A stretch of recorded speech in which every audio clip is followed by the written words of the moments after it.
Tivemos a revelação das Akuma no Mis de todos os 5 Goroseis, ou seria melhor dizer, a revelação das suas verdadeiras formas. E acredita, são bizarras pra cara. Ainda tivemos Zoro e Robilucci, o final da luta, né? Já se estendia sei lá quantos capítulos. E ainda teve um detalhe que, quem sabe, pode indicar uma invasão do Barba Negra a Marijoa ainda dentro deste arco. Bem, se quer saber disso tudo e de todos os detalhes que estão escondidos nesse capítulo 1110 do One Piece, que tá bombástico, fica aí que eu vou falar de tudo depois da vinheta. E hoje estamos aqui para fazer o review do capítulo 1110 do One Piece, que teve muita coisa bacana a acontecer, principalmente a aparição dos 5 Goroseis na ilha de Egghead, em frente ao nosso protagonista, que já tinha que lidar com um almirante e um Gorosei, e agora tem que lidar com 5 almirantes, que são basicamente a maior autoridade do governo mundial. Sem falar que também tivemos a conclusão da luta Zoro e Robilucci, que já se estendia a sei lá uns 20 ou uns 30 capítulos, que já estávamos todos cansados e eu não sei porque que o Zoro não derrotou de uma vez. E também tivemos alguns detalhes que podem revelar sim uma invasão do Barba Negra a Marijoa. Eu vou explicar tudo neste vídeo. A capa do capítulo 1110 do One Piece é a continuação da história de capa que se iniciou no capítulo passado, que já nos foi mostrado que seria uma história de capa que iria acompanhar o país do Wano. E através dessa história de capa do volume 2, que foi mostrada agora com o nome de Peregrinação de Yamato, conseguimos ver que vai acompanhar um bocadinho sobre a história de Yamato e o que foi feito lá depois dos acontecimentos do arco do Wano, em que ela diz a Momonosuke que vai viajar pelo país todo do Wano, assim como Oden também fez. E para quem não sabe o que são histórias de capa, são histórias que basicamente o Oda faz nas capas, contam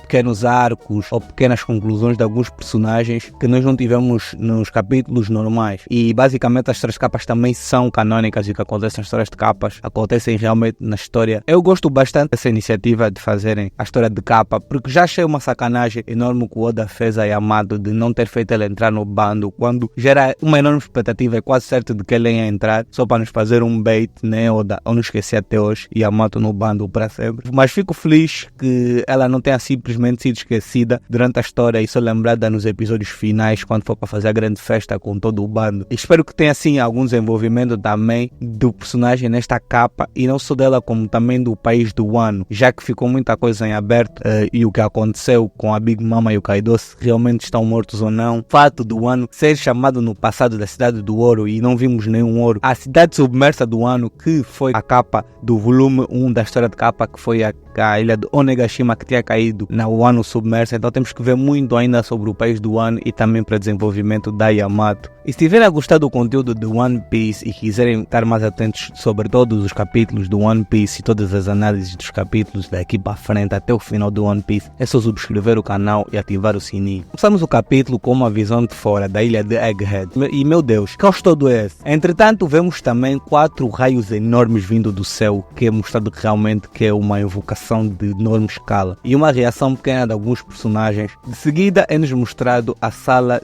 de autoridade do governo mundial em Marijoa. Está completamente vazia, o que confirma a invocação dos Goroseis em Egghead. Realmente é um quadro chocante, uma vez que desde o início da obra, mais de 1110 capítulos, neste caso 1110 capítulos exatamente, e nunca vimos essas entidades maiores do governo mundial, que são os Goroseis, saírem de Marijoa. Acredito realmente, com todos os olhares virados para aquilo que o Vegapunk tem para revelar e todos os Goroseis fora de Marijoa, é o momento certo. E também isso linka muito com os capítulos anteriores, em que Saturno foi tocado de um dos membros do Barba Negra, que é a Catarina Devon, que consegue assumir a forma das pessoas que toca, o que realmente pôs-nos uma pulga atrás da orelha. E agora com os Goroseis todos fora de Marijoa, para mim é mais que um indício, e ter mostrado esta parte da sala completamente vazia, para mim é quase certo que o Oda está aqui a nos preparar para uma invasão do Barba Negra em Marijoa. Se acham que é muita viagem minha, digam nos comentários, mas eu apostaria numa invasão do Barba Negra a Marijoa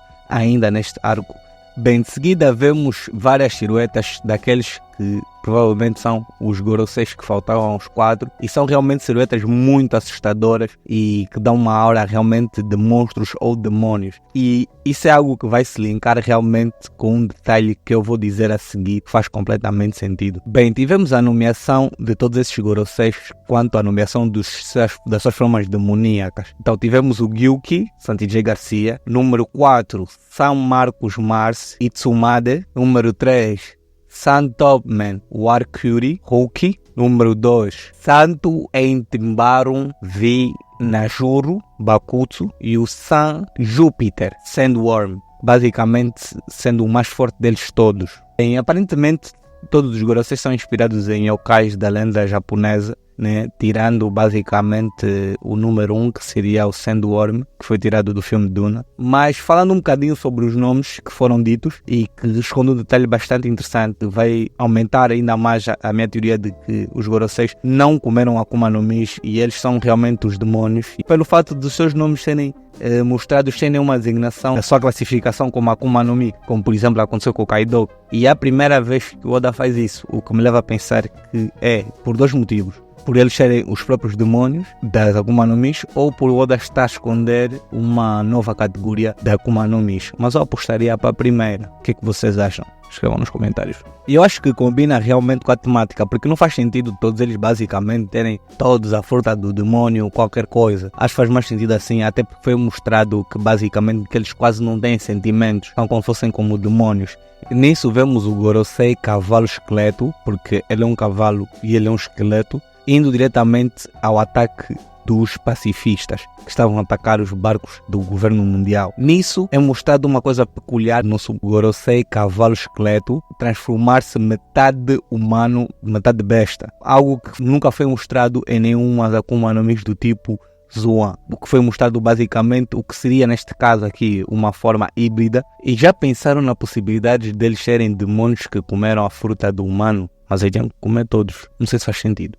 Logo de seguida, vemos um quadro muito bonito de Egghead por cima e o nosso Gorosei pássaro por cima. Engraçado que é um pássaro com cabelo e barba, mas esse quadro é muito bonito porque vemos ele por cima a atacar a parte de cima de Egghead, que ela acredita ser o ponto de transmissão. E por baixo vemos um detalhe muito bonito que é o nosso Gorosei cavalo esqueleto fazendo uma limpa em todos os pacifistas na costa. E também foi revelado que ele já derrubou em pouco tempo metade dos pacifistas.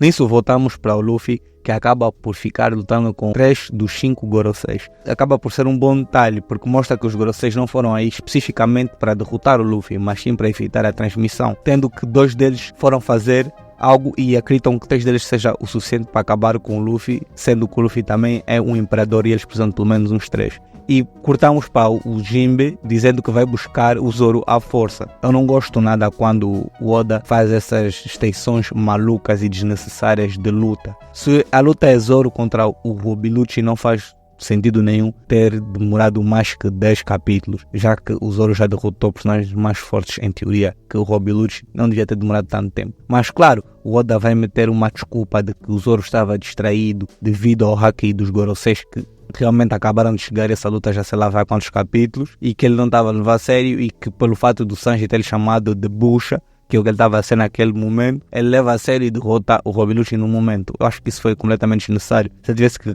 derrotar o Robilucci, ele já ter derrotado logo no início. Ou, se não fosse para derrotar, que mostrasse que o Robilucci estava no mesmo nível e não que no final o Oda acabou por mostrar que o Zoro é muito mais forte que o Robilucci. Isso demorou bem tempo porque ele não estava a levar a sério. Bem, isso faz-nos cortar de novo para a luta do nosso protagonista Luffy, que acaba por ser surpreendido pelo mais forte dos nossos Goroseis, que é o Gorosei Minhoca do Duna, que acaba por vir por baixo da terra e engole o Luffy. Entretanto nisso, o Dory e o Brogy, os gigantes que tinham acabado de chegar em Egghead, acabam por cortar a cabeça do Gorosei Minhoca ao meio e nisso sai o Luffy. O que não parece ser o final ou a morte desse Gorosei, simplesmente porque cada Gorosei mostrou-se ser imortal. E eu acho que isso é devido ao fato de eles serem demônios. Mas não gosto do fato de eles serem buchas e estarem sempre a apanhar e depois a voltarem porque são imortais.